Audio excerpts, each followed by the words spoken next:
Football খেলতে গিয়ে কি ইনজুরি সাধারণত কমনলি অনেক বেশি হয়ে থাকে? আর সেই ইনজুরি হলে আপনি তাৎক্ষণিক প্রাথমিক চিকিৎসা কি দিবেন? চলেন জেনে নিই আজকের ভিডিওতে। সবচেয়ে কমন যে ইনজুরিটা হয়ে থাকে সেটা হচ্ছে ACL টিয়ার অর্থাৎ এন্টেরিয়র ক্রুশিয়েট লিগামেন্ট ছিঁড়ে যাওয়া। এই লিগামেন্টটা হচ্ছে আমাদের হাঁটুর ভিতরের সবচেয়ে বড় একটা প্রধান লিগামেন্ট। ফুটবলাররা যখন খুব দ্রুত গতিতে দৌড়ানোর মাঝে দিক পরিবর্তন করে, ঠিক তখন এটি ছিঁড়ে যেতে পারে। আর এটি একবার ছিঁড়ে গেলে সেক্ষেত্রে প্লেয়ারকে সার্জারি করতে হয় এবং তাকে ৬ থেকে ৯ মাসের মতো মাঠের বাইরে কাটাতে হয়। দ্বিতীয় যে ইনজুরিটি সবচেয়ে কমন সেটি হলো হ্যামস্ট্রিং মাসল টিয়ার। থাই বা উরুর পিছনের মাংসপেশিতে টান লাগা বা ছিঁড়ে যাওয়া। একজন উইঙ্গার বা ফরওয়ার্ড যখন সর্বোচ্চ গতিতে স্প্রিন্ট কাটেন, তখন এতে অতিরিক্ত লোড পড়ে, যার ফলে এই মাংসপেশিতে ইনজুরির সৃষ্টি হয়ে থাকে। তৃতীয় সবচেয়ে কমন যে ইনজুরিটা হয়ে থাকে সেটি হলো গোড়ালি মচকে যাওয়া বা অ্যাঙ্কেল স্প্রেইং।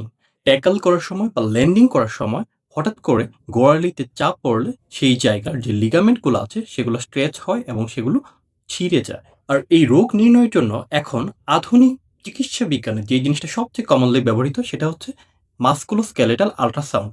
এর মাধ্যমে আমরা প্রব দিয়ে ভিতরে কোনো ধরনের টেন্ডন বা লিগামেন্ট ঠিক কতটুকু ইনজুরি হয়েছে বা মাসেল ইনজুরি হয়েছে কিনা সেইটা ডায়াগনোসিস করি এবং সেই অনুযায়ী তাকে চিকিৎসা করে থাকি। কিন্তু আপনি মাঠে থাকা অবস্থায় আপনার এক বন্ধুর যদি এইরকম অবস্থা দেখেন, সেক্ষেত্রে আপনি কি করতে পারেন? সেক্ষেত্রে আপনাকে যে জিনিসটা ফলো করতে হবে সেটাকে খুব সংক্ষেপে বলা হয় প্রাইস প্রোটোকল।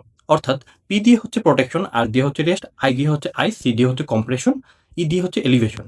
এর মানে কি, একটা খেলোয়াড় যখন মাঠের মধ্যে খেলাধুলা করে তখন হঠাৎ করে সে যখন আঘাত পায়, ইনজুরি হয়, হালকা সে ব্যথা মনে করে, ঠিক আছে বাদ দিয়ে আবার খেলা শুরু করি। কিন্তু এই কাজটা কখনোই করা যাবে না।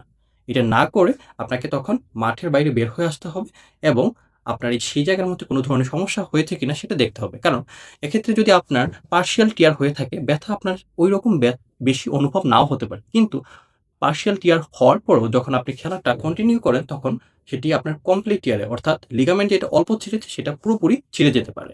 তখন আপনাকে কি করতে হবে? মাঠের বাইরে চলে আসতে হবে এবং সেক্ষেত্রে রেস্ট নিতে হবে। এবং রেস্টটা কতটুকু সময় নিতে হবে? ২৪ থেকে ৪৮ ঘন্টা আপনাকে রেস্ট নিতে হবে এবং সেই জায়গার মধ্যে, অর্থাৎ যদি আপনার পায়ের মধ্যে ইনজুরি হয়ে থাকে, সেক্ষেত্রে সেই জায়গার মধ্যে কোনো ধরনের চাপ দেওয়া যাবে না। দরকার হলে আপনাকে একটা স্কেচ নিতে হবে এবং তাতে ভর দিয়ে হাঁটাচলা করতে হবে।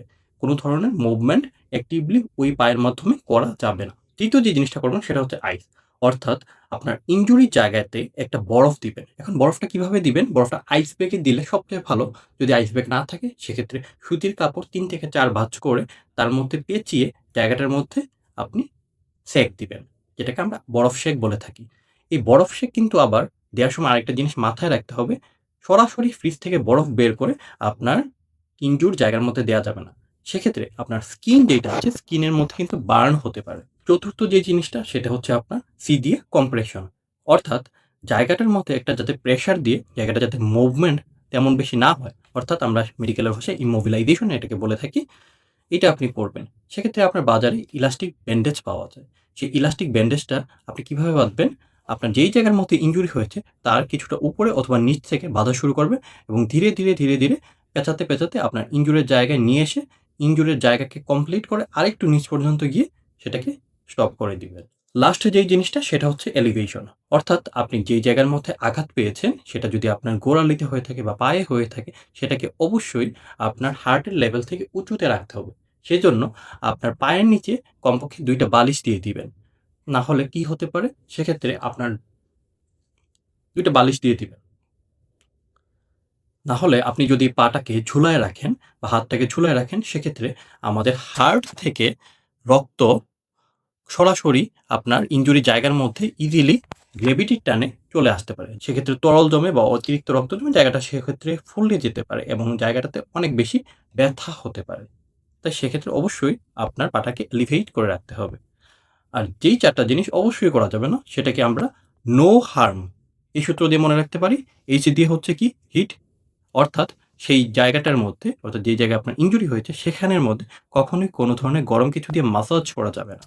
দ্বিতীয় যে কাজটা করা যাবে না সেটা হচ্ছে A ফর অ্যালকোহল। অর্থাৎ অ্যালকোহল কখনোই কোনো অবস্থাতে যেই জিনিসগুলোর মধ্যে অ্যালকোহল আছে সেই জায়গার মধ্যে দেওয়া যাবে না। দ্বিতীয় যে জিনিসটা হচ্ছে সেটা হচ্ছে R ফর রানিং। অর্থাৎ ব্যথা পাওয়া অবস্থায় আপনি কখনোই দৌড়াবেন না বা রানিং করবেন না বা জায়গাটাকে মুভমেন্ট করবেন না।